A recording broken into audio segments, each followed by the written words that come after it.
국민 여러분, 안녕하십니까? 여기는 대한민국 대표 정치 전문 플랫폼 한국정치TV입니다. 헌법재판소는 3월 24일 한덕수 국무총리에 대한 탄핵소추안을 기각하고 각하의 인용 1의견으로 기각했습니다. 이번 한덕수 권한대행 탄핵심판 선고는 지난해 12.3 비상계엄으로 탄핵소추되거나 형사재판에 넘겨진 공직자 중 처음으로 내려진 헌재의 판단입니다. 이와 관련하여 한덕수 권한대행 탄핵심판 결과가 윤석열 대통령의 탄핵심판에도 영향을 미칠지 관심을 모으고 있습니다. 특히 법조계에서는 이번 한덕수 권한대행 탄핵심판 선고를 통해 헌법재판관들의 정치적 성향이 구체적으로 드러났다고 보고 있습니다. 법조계에서는 다른 탄핵심판에서도 보여주었듯이 한덕수 국무총리 탄핵심판에서도 진보 성향의 재판관들과 보수 성향의 재판관이 극명하게 갈렸다고 평가한다고 합니다.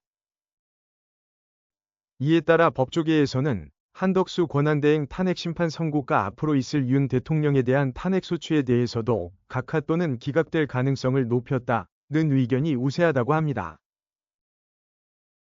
이와 관련해서 국내 인터넷 매체인 뉴데일리는 한덕수 총리 탄핵심판 선고를 바탕으로 헌재 재판관들의 정치적 성향을 분석해 3월 24일 보도했습니다. 다음은 보도 내용을 발췌한 것입니다. 확실한 보수 2명, 정영식 조한창, 각하.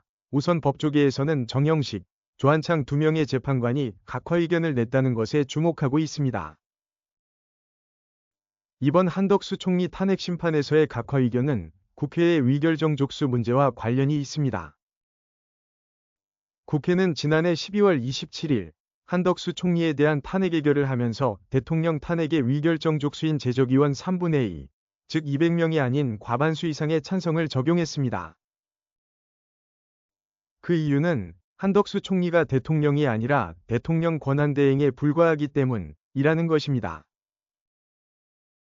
그러나 한덕수 총리 측은 헌재 변론에서 한덕수 총리가 권한대행으로서 대통령의 직무를 수행 중이었기 때문에 대통령과 마찬가지로 200명 이상의 찬성으로 하지 않은 것은 위법이라고 주장했습니다.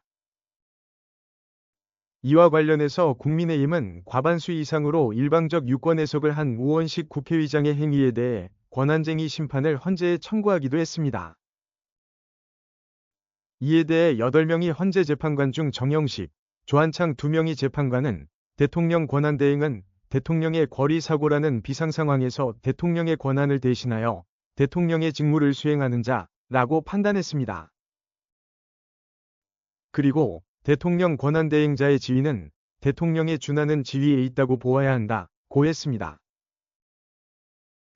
그러면서 헌법 제65조 제2항 단서에 따른 탄핵소추 의결정족수를 적용함이 타당하다고 각하 의견을 냈습니다. 정영식, 조한창 2명의 재판관은 특히 대통령 권한대행 체제 하에서 국가적 혼란 발생의 방지 등을 위해 탄핵제도의 남용을 방지할 필요성이 더욱 크다는 점을 중요시했습니다. 이것은 대통령의 권한을 대행하는 국무총리에 대한 탄핵소추는 대통령만큼이나 신중하게 행사되도록 해석해야 한다는 취지입니다. 또한 이것은 거대 야당이 다수결을 앞세워 무리하게 탄핵을 남발하는 것에 경종을 울린 것이라고 할 수 있습니다. 게다가 윤석열 대통령 탄핵심판에서는 한덕수 총리 탄핵소추 과정보다 더 심각한 절차상의 하자, 법률 위반이 지적되고 있습니다.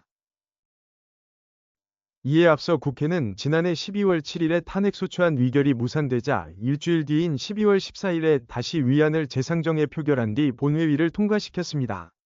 그런데 이것이 일사부재의 원칙에 위반된다는 것입니다. 또한 윤석열 대통령 탄핵심판 변론준비기일에 탄핵소추의 결정적 원인이 된 내란죄를 뺀 것도 국회에서 재의결을 하지 않은 심각한 하자로 지적되고 있습니다. 한국정치TV는 국내 최초로 탄생한 중립적, 객관적, 과학적, 불편부당한 독립정치 미디어입니다. 여러분의 구독과 알림, 자발적인 후원은 채널의 제작과 운영에 큰 힘이 됩니다.